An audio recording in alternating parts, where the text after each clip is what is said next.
Minú, hablábamos antes de irnos a la pausa de ley de partidos, la reunión que se va a dar hoy y lo que ya han, vamos a decir, preanunciado de que las primarias abiertas no se van a aprobar, sino que la posibilidad es de que cada partido pueda hacerlo de la manera que considere mejor. A mí me parece que ese es el tema que significaría en primer lugar el destranque de todo lo que hay, o sea, es que sean voluntarias. O sea, ¿qué es lo que significa que sean voluntarias? Que los partidos deciden si van a participar o no en esas primarias que organiza la Junta Central Electoral. ¿Serían organizadas con el padrón de la Junta, supervisadas por la Junta? Bueno, esa sería una opción. Los partidos decidirían si participan o no en ellas y con qué modalidad. Y esos problemas los resuelven después a lo interno en sus partidos cada quien. O sea, cuando lo que es fundamental es que sean voluntarias, no como están planteando ahora en ese informe del Senado de que son obligatorias. Entonces, obligan a todo el mundo a participar en esas primarias y también los obligan a que no pueden hacer campaña para participar en ellas, de acuerdo a cómo está diseñado. Más que campaña interna. Y en segundo lugar, lo otro es que las primarias tienen que ser voluntarias, simultáneas. Porque la Junta, bueno, primero eso garantizaría que se eviten los temores que muchos partidos tienen de que un partido mandara a votar por otro, que yo le lleven un camión de gente y le influyan en los resultados.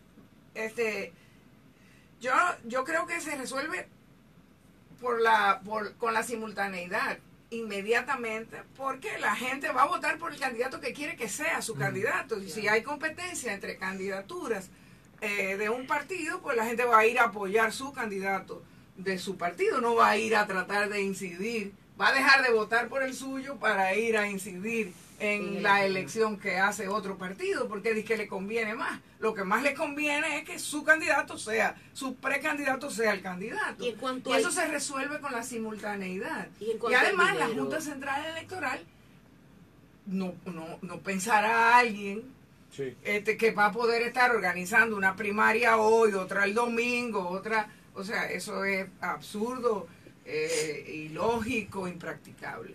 Y en cuanto al dinero, porque la advertencia del presidente de la Junta es que costaría más de 5.000 millones de pesos, un presupuesto inimaginable.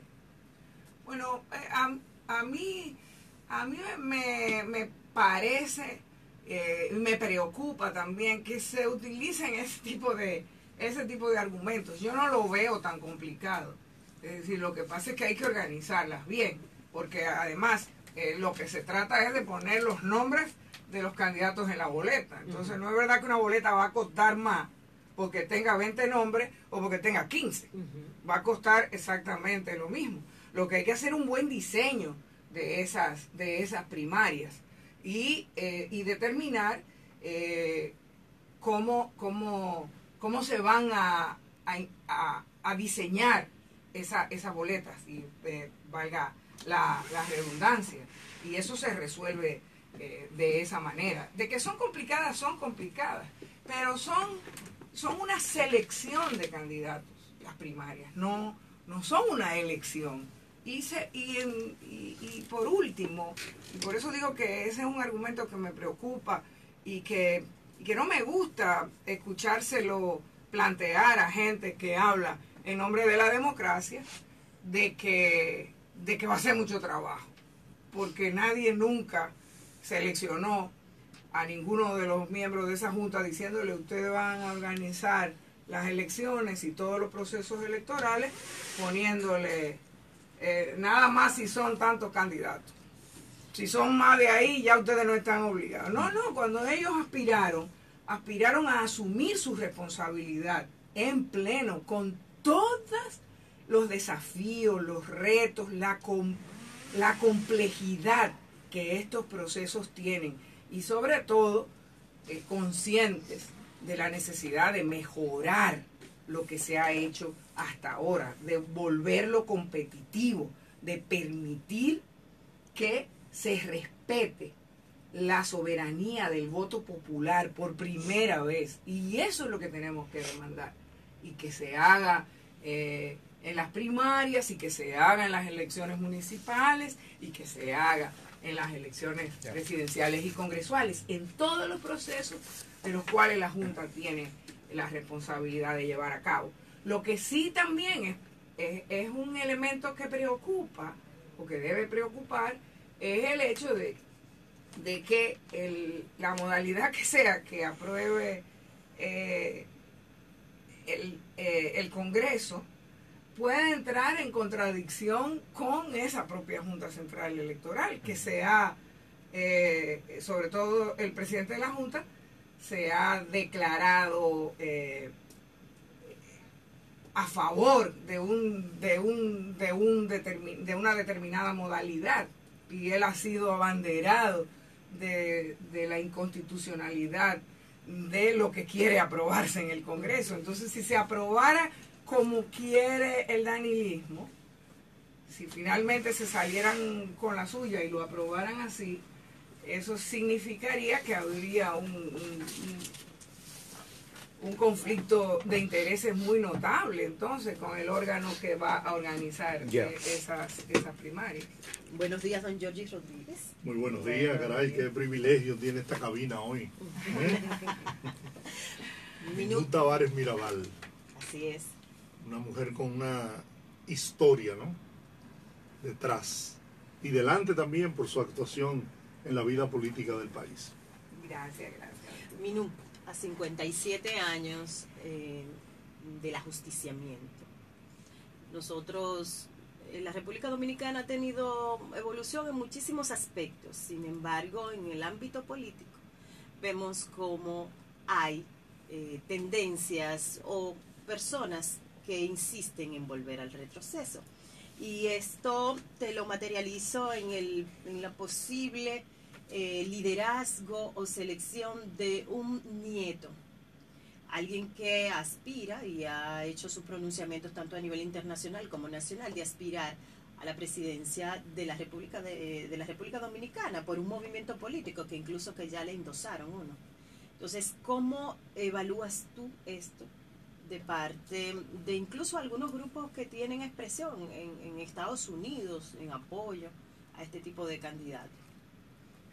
Bueno, yo lo evalúo como el resultado de que no hayamos sido capaces de tener democracia en la República Dominicana después del 31 de mayo de 1960.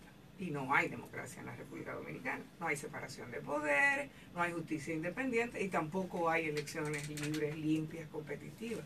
Tampoco se respeta lo que decíamos hace un minuto, la soberanía del voto. O sea, nosotros vivimos en un país donde hasta un propio integrante de la Junta Central Electoral tú vas a reclamarle con respecto a una votación y es capaz de contestarte que acta mata voto.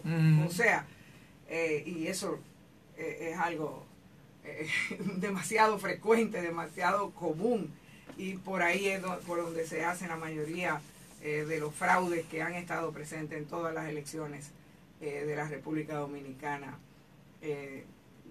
desde 1963 para acá. Eso está en el centro de que hoy haya gente que no es democrática y que entonces, y otra gente que está confundida porque dice, bueno, esta democracia no funciona, entonces en lugar de decir vamos a hacerla, vamos a ponerla a funcionar, vamos a construirla, a edificarla con base fuerte, entonces dice, no, mira para atrás. Y dice, no, aquí la gente a veces necesita siempre que lo estén niñereando, que haya un papá que lo esté dando su pela y que le esté... Y como no conocen, lo que realmente pasó en la República Dominicana durante esos 31 años de terror, entonces piensan que pueden nostalgiar con un régimen criminal, con un régimen corrupto que atropelló, que sojuzgó a todos los dominicanos y dominicanas, un régimen criminal. Entonces, eso es lo que explica, es el fracaso de esas élites no democráticas que se han venido sucediendo en el poder. Es lo que explica que hoy incluso se pretenda hasta violentar la propia Constitución, poniendo una candidatura que yo creo que no va a llegar a ser, ¿verdad? Porque la Constitución está clara en quién puede ser presidente de la República y ese señor no cumple con esos requisitos fundamentales, o sea, que presente su renuncia a la ciudadanía norteamericana hace 10 años. O sea, ¿dónde está eso?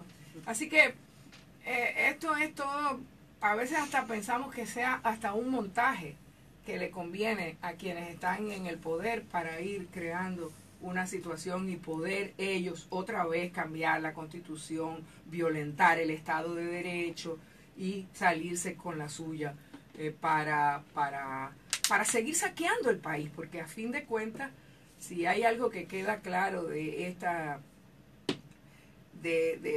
gestión de gobierno, es precisamente la impunidad y la corrupción que lo ha corroído todo. Minu, yo soy una crítica constante de los partiditos pequeños que incluso como el PDI sirven como de nicho, sirven de finca aparte para vendérsele a cualquier candidato que se presente con dinero, porque no se le vende a candidatos por objetivos o por discurso o por proyectos, no, se le venden por dinero. ¿Tendríamos para el 20 un reconocimiento de opción democrática? Bueno, nosotros estamos esperando que se dé ese reconocimiento, porque el Tribunal Constitucional falló a favor de opción democrática. Dice que se le violaron sus derechos. En el sentido de que se nos aplicó una ley de manera diferenciada y no se nos aplicó la ley que se le ha aplicado a todos los partidos para reconocerlo, y nosotros habíamos cumplido con eso. Estamos esperando que la Junta Central Electoral conozca el caso y dé el reconocimiento a opción democrática. Pero yo quiero señalar algo con respecto al tema de la participación de los partidos pequeños. La democracia es el mejor régimen que se ha inventado hasta ahora por la humanidad. Yo digo, hasta que no se invente otro, es con ese que tenemos que echar para adelante. Los derechos existen solo en la democracia. Los derechos humanos y los derechos civiles, políticos, lo primero que se lleva a una dictadura son los derechos. Lo primero con lo que termina, además de con la verdad, ¿no es cierto? Pero, ¿cómo que tú tienes que garantizar en una democracia la posibilidad de alternabilidad? Entonces, es difícil hacer un diseño que permita que haya fuerzas que surjan y que se puedan expresar y que puedan ganarse el favor, el apoyo de los ciudadanos y ciudadanas. Pero al mismo tiempo tienes que hacer un régimen, un diseño de un régimen en el cual no se puedan dar los casos de estas franquicias o de estos partidos que se venden al mejor postor cada 4 años, como es el caso de ese PDI, ¿verdad? O sea, que está ahí, que la gente sabe que es uno que está en venta, digamos, siempre. Eso hay que diseñarlo hay que diseñar los mecanismos para que, desde mi punto de vista, haya una apertura de entrada y luego haya mecanismos que, si usted no demuestra que es un verdadero partido, que es un partido que está participando, respetando las reglas, haciendo propuestas y propuestas de candidaturas, llevando candidatos, logrando que se escojan, entonces usted no puede mantener ese reconocimiento. Y un mecanismo de depuración. Exactamente, o sea, yo lo visualizo de esa manera, es decir, tiene que haber una apertura para la entrada y tiene que haber los mecanismos entonces que sirvan para que esos partidos, si no cumplen, entonces no pueden ser tales. En días pasados salió reseñada en la prensa nacional unas declaraciones tuyas con relación a lo difícil que tú veías la conformación de un bloque unitario de oposición para enfrentar al Partido de la Liberación Dominicana. La generalidad de los dominicanos entienden que si no se forma un frente contundente, único de oposición, será muy difícil desplazar al PLD del poder. Mira, yo yo dije dos cosas. Uno, que estamos trabajando firmemente, intensamente en la conformación de ese frente. Y dije también que los partidos de oposición que están reunidos hoy no son un bloque opositor. Cosa que he dicho desde el primer día. Sí, y es verdad, no son un bloque. O sea, no son un bloque opositor. No, han coincidido o sea, en temas. Es claro. un espacio para demandar, para exigir, para hacer propuestas, para que logremos realmente un régimen electoral democrático en el que podamos competir en condiciones distintas al atropello, al fraude, al caos que fueron las elecciones de 2016 y las anteriores a esas. Entonces, yo lo que dije es una verdad. Es decir, en ese grupo de partidos, hay partidos ya que se han ido agrupando entre ellos y que están ahí, que tienen un proyecto, digamos, o eso pareciera, de hacerle una propuesta electoral al país. Pero en ese grupo de partidos no hay eso no se ha discutido, aunque en algún momento hay algunos de los partidos que han dicho, hey, vamos a ir más adelante, pero yo veo difícil que con esa composición se pueda decir que ese grupo de partidos va a ir todo unido a las elecciones, porque no es verdad. Esa posibilidad no existe. Lo que existe es una posibilidad de que haya agrupamientos alternativos que sean capaces de despertar una esperanza en el pueblo dominicano, que sean capaces de convertirse realmente en una posibilidad de crear un polo que pueda, por ejemplo, permitir que aquí haya una segunda vuelta. Porque hasta ahora, sea cierto o no el análisis de The Economist, se ve difícil, sigue siendo el PLD el partido que tiene las posibilidades de ganar. Por lo menos siguen condicionando a la opinión pública en esa dirección. Bueno, exactamente, pero hasta ahora pero así es como se ve, y la gente no ve que haya nadie, ninguno de los candidatos que se han estado lanzando que tengan la posibilidad de derrotar ¿Y por a qué ese la gente partido. y por qué la gente no ve eso, Minuta Vares Mirabal? ¿Por qué la gente no lo percibe así? Es que la gente entiende que esta oposición no tiene las garras, el empuje, la fuerza, la capacidad táctica, la responsabilidad de enfrentar un partido corporación como el PLD. ¿O es que la propia oposición se minusvalora en su actuación? Y te pongo dos ejemplos concretos. Lo que pasó en España hace apenas 2 horas, 2 horas en España, parecido a lo de aquí, el caso Gürtel, corrupción, la caída de Rajoy, y asume como presidente Pedro Sánchez del PSOE. Y lo que está pasando en Nicaragua. Si hay un país parecido a República Dominicana es Nicaragua. Tienen PM, tienen Solidaridad, Bonogá, Bonoluz. Y Ortega ganó con 71% las elecciones el año pasado. 12 años en el poder, no había oposición, una eclosión ahora. Entonces, ¿qué pasa con esa oposición de la que tú eres parte? ¿O se dejaron entrampar por el tema Danilo, Leonel, primaria abierta, primaria cerrada? No, yo no creo para nada que nadie se haya dejado entrampar por eso, porque si hay algo que quedó claro es que esa oposición es la única que hizo realmente propuestas concretas acerca de cómo hacer los cambios que se necesitan para poder participar, porque lo que está claro es que con las reglas de juego que tenemos hoy, las posibilidades son de que se vuelva a repetir el fraude del 2016.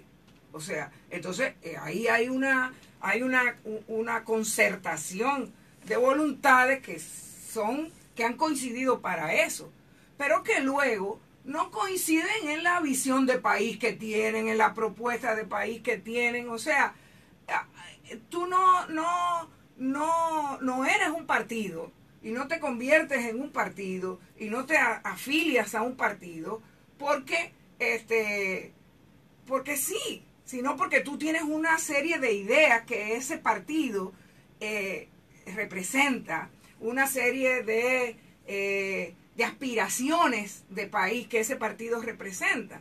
Entonces no se trata solamente de ven acá, vámonos a juntar todos para que aquí lo que hay que sacar al PLD del poder. Porque no es verdad que lo único que hay que hacer es sacar al PLD del poder. Y eso es lo que yo he estado planteando siempre, lo planteo aquí y lo planteo ahí adentro, cuando se ha hablado de esas cosas. Pero tiene que haber algunos puntos mínimos. Está bien, eso es lo que hay que hacer, una agenda mínima, una agenda, no mínima porque no me gusta, una agenda básica, una agenda básica común sobre la Correcto. cual, desde la cual partir, pero partir con un criterio democrático también, porque es que aquí se presiona mucho con el tema de la unidad y se dice, y hay mucha gente que entiende la unidad como vengan a apoyarme a mí, y por eso es que no progresa, por eso es que no se puede, avanzar, digamos, en esa unidad mayor. Porque quienes son más grandes creen que hay que apoyarlo a ellos y que hay que seguirlo. Hemos planteado desde esta tribuna. Y eso no es unidad. O sea, y eso no es inteligente. Y eso impidió cualquier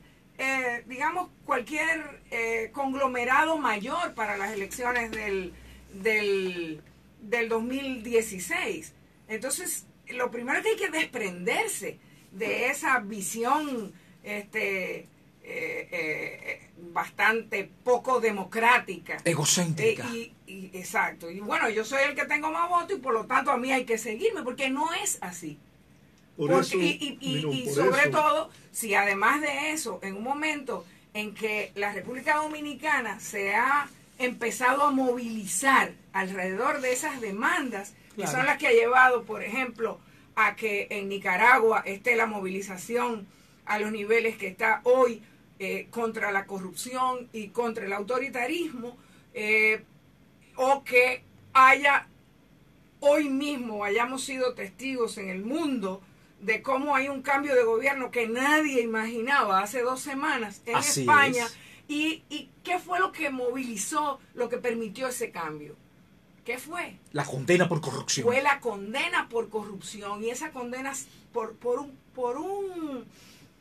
un expediente de corrupción que no es de este año ni de este año. No.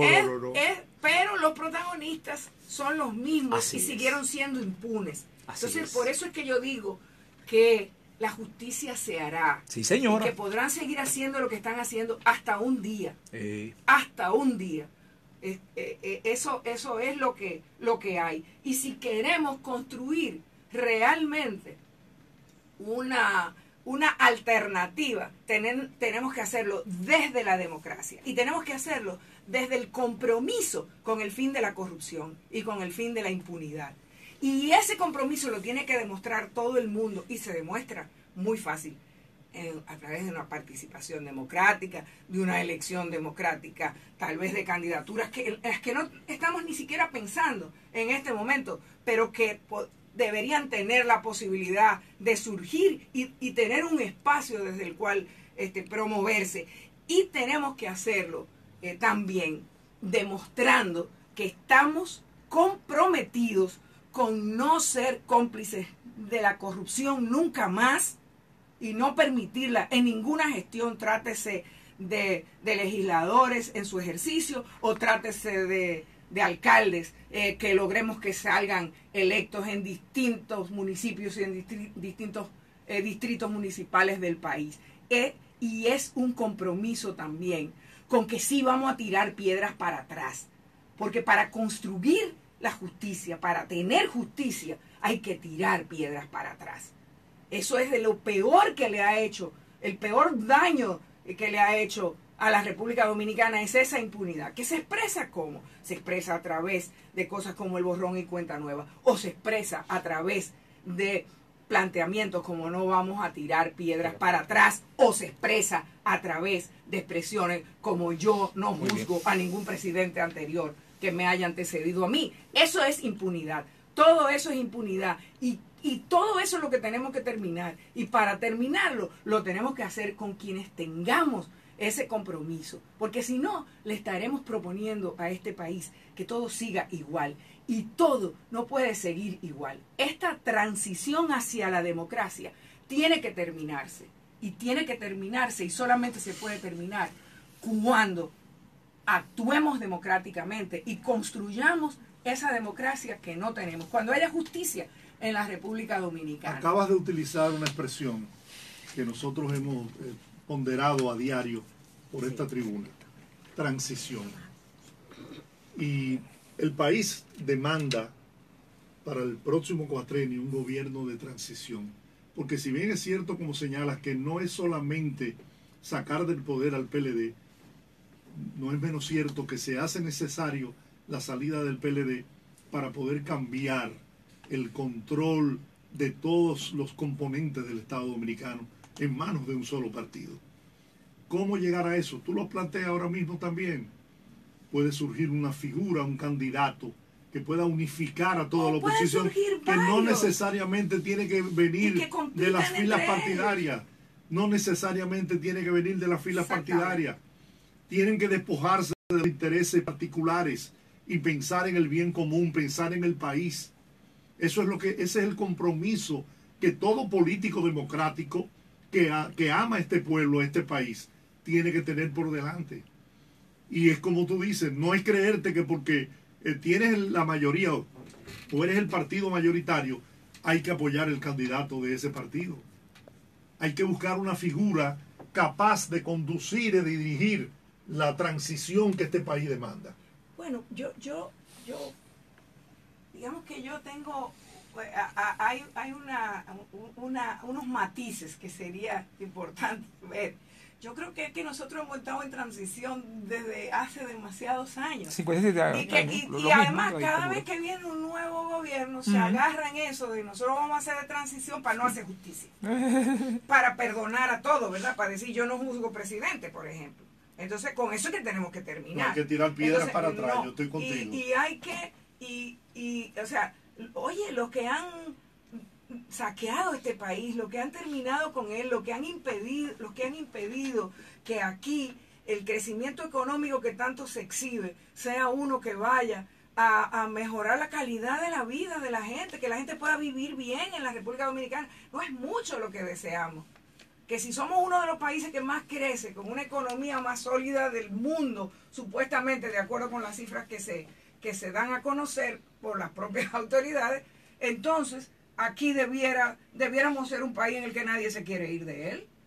Que los jóvenes digan, yo me voy a graduar y yo voy a tener posibilidades de conseguir un trabajo digno, bueno, y voy a poder salir a las calles con seguridad y caminar por las calles. La gente no quiere mucho más de ahí, la gente quiere eso, poder estudiar, ir a la universidad, visualizar que su familia va a vivir mejor de lo que ellos viven. O sea, es eso lo que la gente desea. Y para eso es que sirve la economía. Y para eso es que sirve el crecimiento económico. Pero ese crecimiento económico que tanto se exhibe va a parar a unas pocas manos. Y esas pocas manos se lo apropian, lo que es de todos. Eso es lo que es la corrupción. La corrupción es la que mata. La corrupción es la que impide que en los hospitales estén las medicinas que necesita la gente cuando va a recibir, a buscar una atención porque tiene una enfermedad. La corrupción es la que impide que la calidad de la educación de las escuelas públicas esté al nivel de cualquier escuela privada. Que cualquier niño o niña de cualquier barrio, de cualquier sector de este país, vaya a una escuela y la educación que reciba le permita luego insertarse en la sociedad, insertarse en la economía, insertarse en la vida de la República Dominicana, de acuerdo con los conocimientos que adquirió en esa escuela, a pesar de que no tenía cómo ir a una escuela privada. Pero aquí lo que hace la brecha es crecer cada vez más.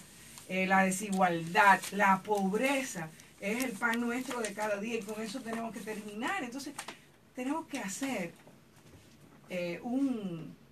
una propuesta a este país de un grupo de hombres, de mujeres que estén comprometidos con gobernarnos de una manera distinta y que no estén buscando una nueva transición, porque ¿cuánto tiempo vamos a buscar una nueva transición? No, después de 60 años casi, no podemos seguir posponiendo la democracia, no podemos seguir posponiendo un buen gobierno, un gobierno para todos, con todos, un gobierno que piense de verdad en que el sujeto fundamental de su trabajo, de su función, de su labor diariamente, es cuidar lo que es de todos y de todas las dominicanas y dominicanos y hacer que eso que es de todos y todas y que entre todos y todas producimos, pagamos, llegue también a cada uno de los hombres y mujeres que pueblan estos 48.000 kilómetros cuadrados. Y así es como lo vemos, pero eso solo es posible si decidimos terminar firmemente con ese régimen de complicidad con la corrupción y de complicidad con la falta de justicia, que es lo que se llama impunidad y que ha sustentado toda la política. Pues muchas gracias, Minú Tavares Mirabal, una vez más, la presidenta de Opción Democrática, por esta conversación con la Super 7 en la mañana. Gracias a ustedes por invitarme. Nosotros vamos a hacer la pausa y volvemos en breve aquí en la Super 7 en la mañana. Muy bien. Muchas gracias, Minú.